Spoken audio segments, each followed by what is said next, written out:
Nós estamos lendo do Srimad Bhagavatam, com tradução e comentários por Sua Divina Graça, A.C. Bhaktivedanta Swami Prabhupada. Canto 1, capítulo 5, verso 1. Suta Goswami disse: assim, o sábio entre os deuses, Narada, confortavelmente sentado e aparentemente sorrindo, dirigiu-se ao Rishi entre os Brahmanas, Vedavyas. Significado: Narada estava sorrindo porque conhecia bem o grande sábio Vedavyas e a causa de seu desapontamento, conforme se explicará gradualmente. O desapontamento de Vyasadeva era devido às deficiências na apresentação da ciência do serviço devocional. Narada conhecia a deficiência, e esta foi confirmada pela atitude de Vyasa. Verso 2.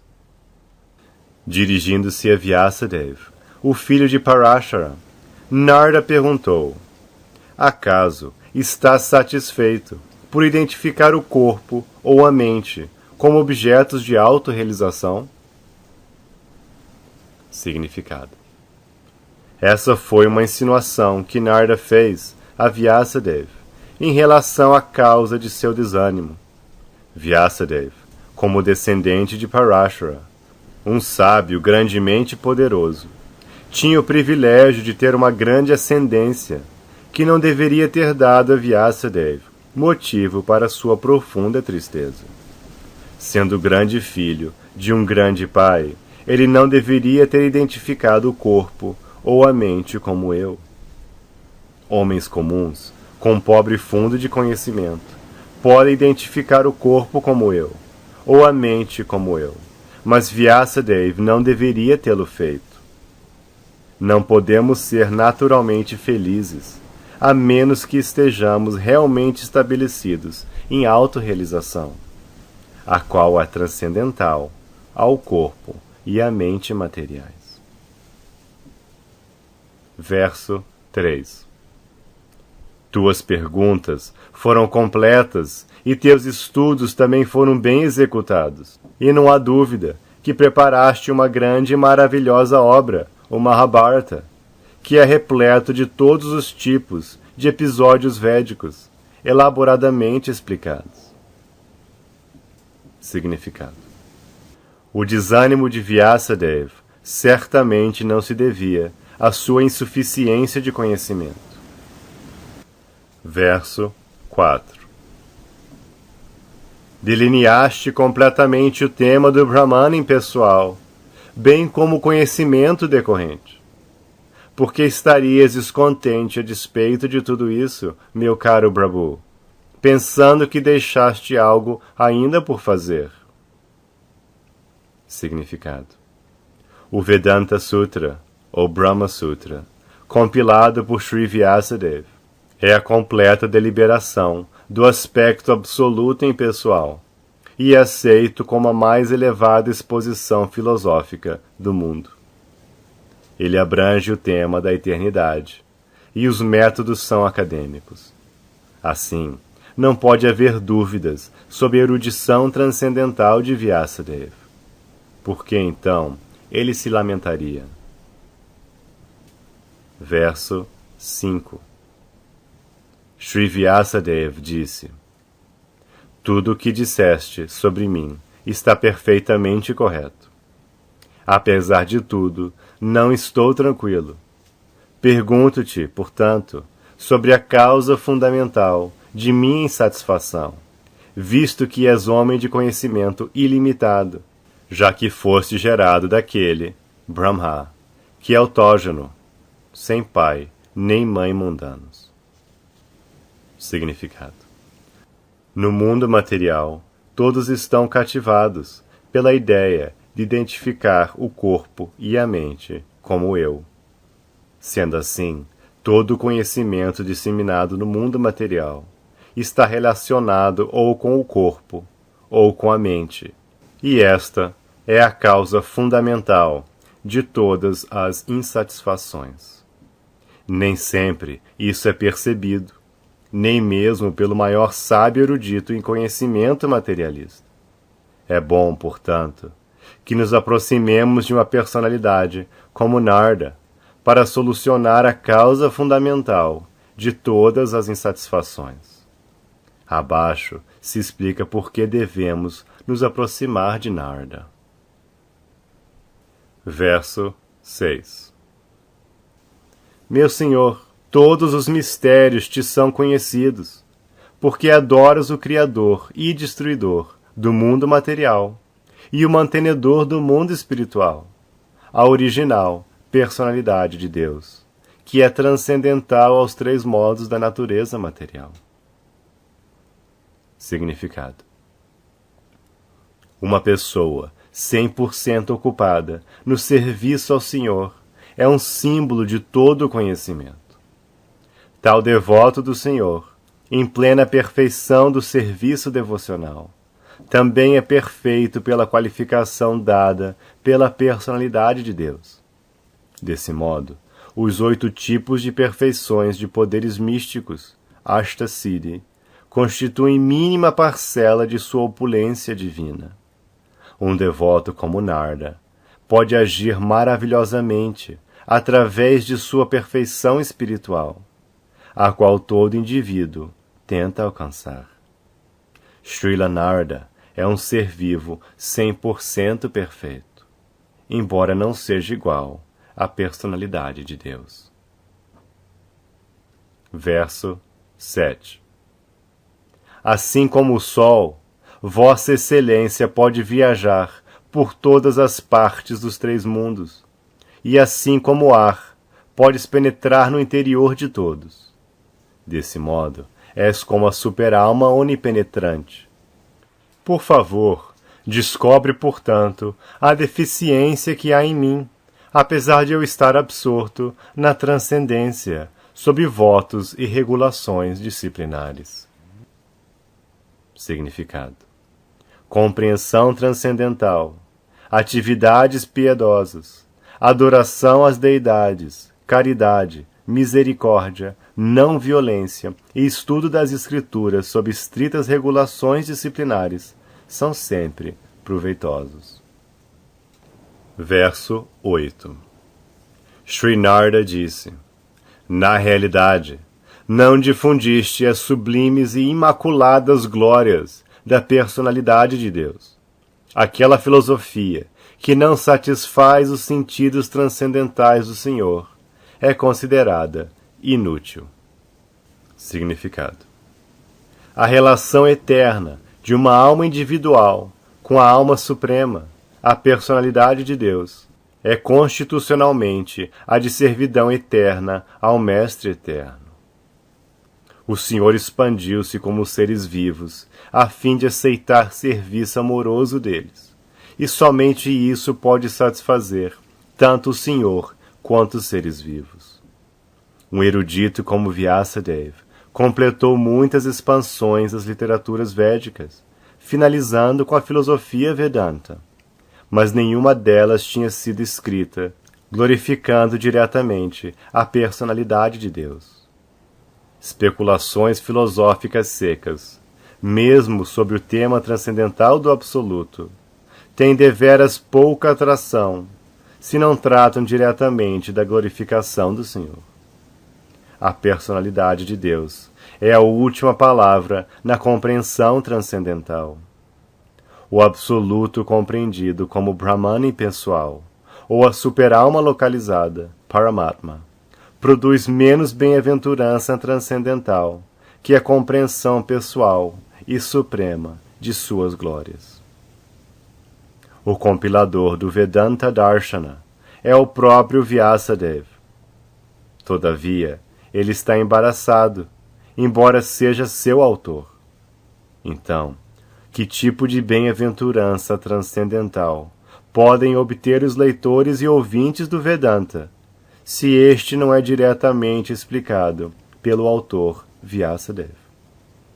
Daí surge a necessidade de explicar o Vedanta Sutra sob a forma do Srimad Bhagavatam, do mesmo autor. Verso 9. Ó grande sábio, embora tenhas amplamente descrito os 4 princípios que começam com as execuções religiosas, não descreveste as glórias da personalidade suprema, Vasudeva. Significado. O pronto diagnóstico de Srinarda é imediatamente declarado. A causa fundamental da insatisfação de Vyasadeva era sua deliberação de omitir a glorificação do Senhor em suas várias edições dos Puranas. De certo, como é natural, ele descrevera as glórias do Senhor Sri Krishna, mas não tanto quanto o fizera em relação à religiosidade, desenvolvimento econômico, gozo dos sentidos e salvação. Esses 4 itens são sobremaneira inferiores à ocupação no serviço devocional ao Senhor. Sri Vyasadeva, como um sábio autorizado, conhecia muito bem essa diferença. Ainda assim, ao invés de dar mais importância ao tipo de ocupação mais excelente, a saber, o serviço devocional ao Senhor, ele tinha mais ou menos usado impropriamente seu tempo valioso, e assim estava insatisfeito. A partir disso, indica-se claramente que ninguém pode se comprazer substancialmente sem estar ocupado em serviço devocional ao Senhor. No Bhagavad Gita, este fato é claramente mencionado. Após a liberação, que é o último item da sequência que começa com a execução de religiosidade, a pessoa ocupa-se no serviço devocional puro. Este é chamado o estágio de autorrealização, ou estágio Brahma-Bhuta. Após alcançar este estágio Brahma-Bhuta, a pessoa fica satisfeita. Mas a satisfação é apenas o começo da bem-aventurança transcendental. Deve-se progredir ainda mais, através da obtenção da neutralidade e equanimidade no mundo relativo. Ao passar deste estágio de equanimidade, fixamo-nos no transcendental serviço amoroso ao Senhor. Essa é a instrução da personalidade de Deus no Bhagavad Gita. Conclui-se que para manter o status quo do estágio Brahma-Bhuta, como também para elevar o grau de realização transcendental, Narada recomendou a Vyasadeva que este devia, agora, descrever ávida e repetidamente o caminho do serviço devocional. Isso curá-lo-ia de sua grave insatisfação. Verso 10. Aquelas palavras que não descrevem as glórias do Senhor, que por si só podem santificar a atmosfera de todo o universo, são consideradas pelas pessoas santas como se fossem local de peregrinação para corvos. Uma vez que as pessoas todo-perfeitas são habitantes da morada transcendental, elas não obtêm aí nenhum prazer. Significado. Corvos e cisnes não são aves da mesma plumagem, por causa de suas diferentes disposições mentais. Os trabalhadores fruitivos, ou homens apaixonados, são comparados aos corvos, enquanto as pessoas santas todo-perfeitas são comparadas aos cisnes.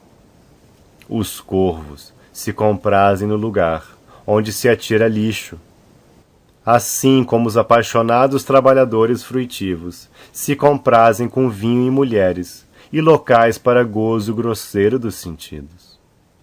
Os cisnes não se comprazem nos locais onde os corvos se reúnem para conferências e encontros.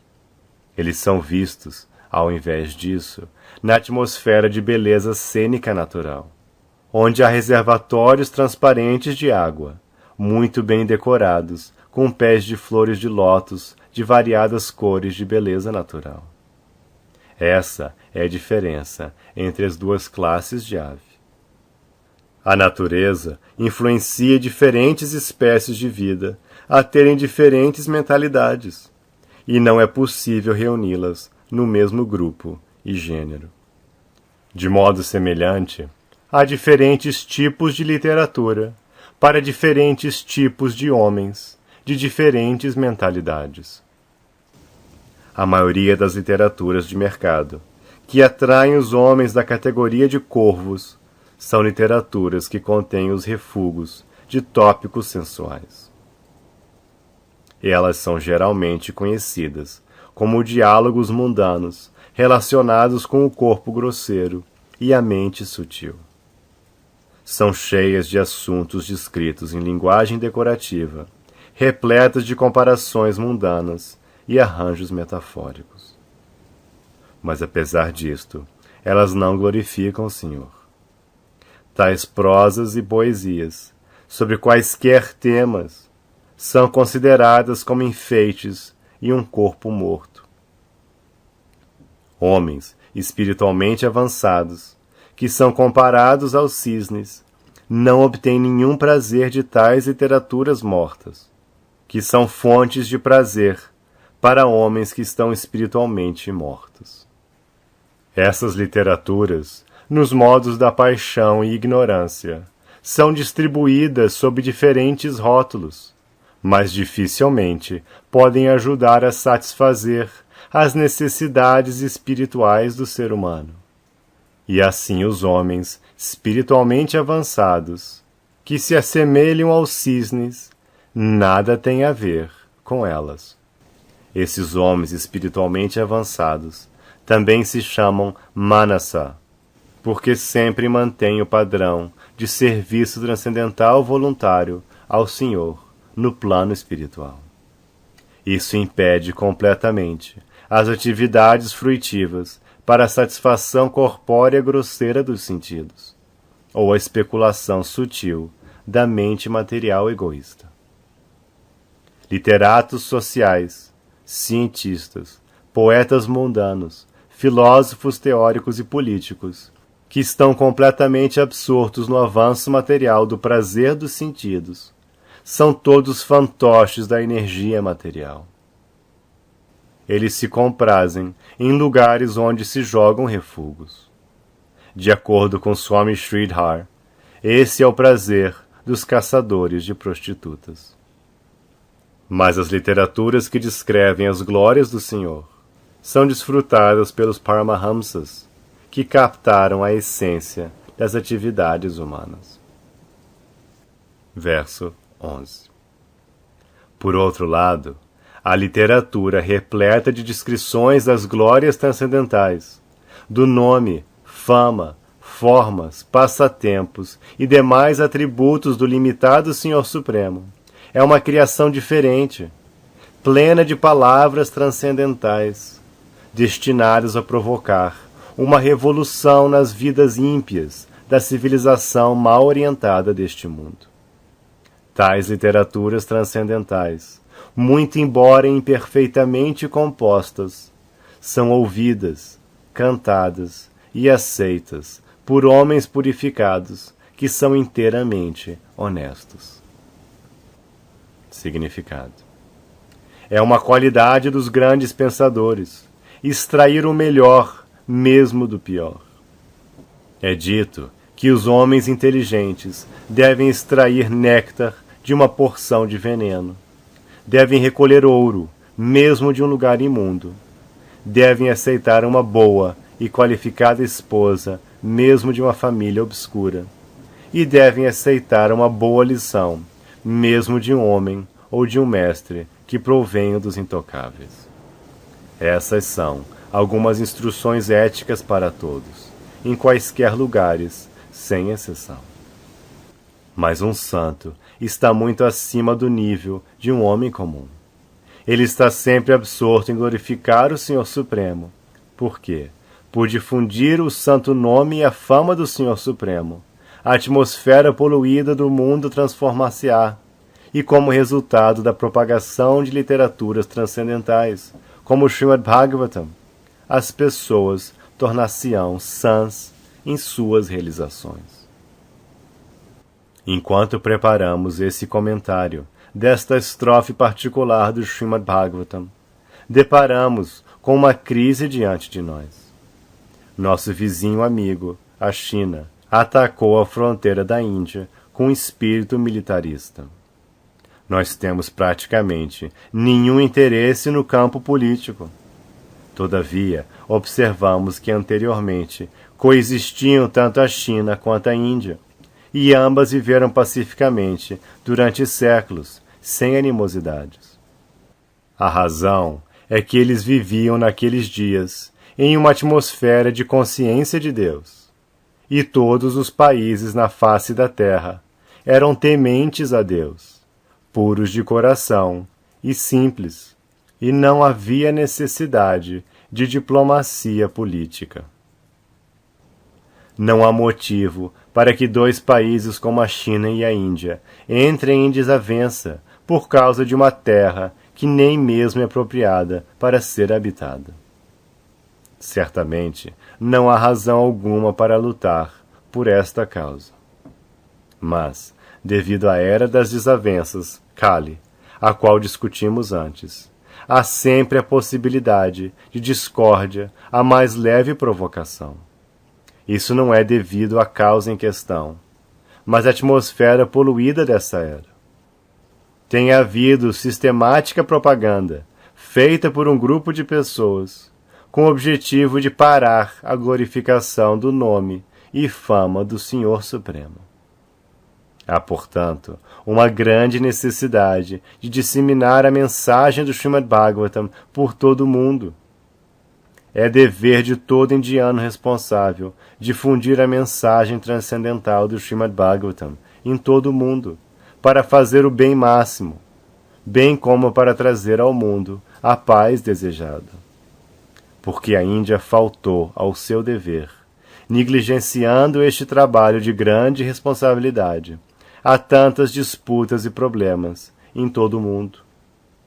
Confiamos que se a mensagem transcendental do Srimad Bhagavatam for recebida tão somente pelos líderes do mundo, certamente haverá mudança no coração, e eles serão naturalmente seguidos pelas pessoas em geral.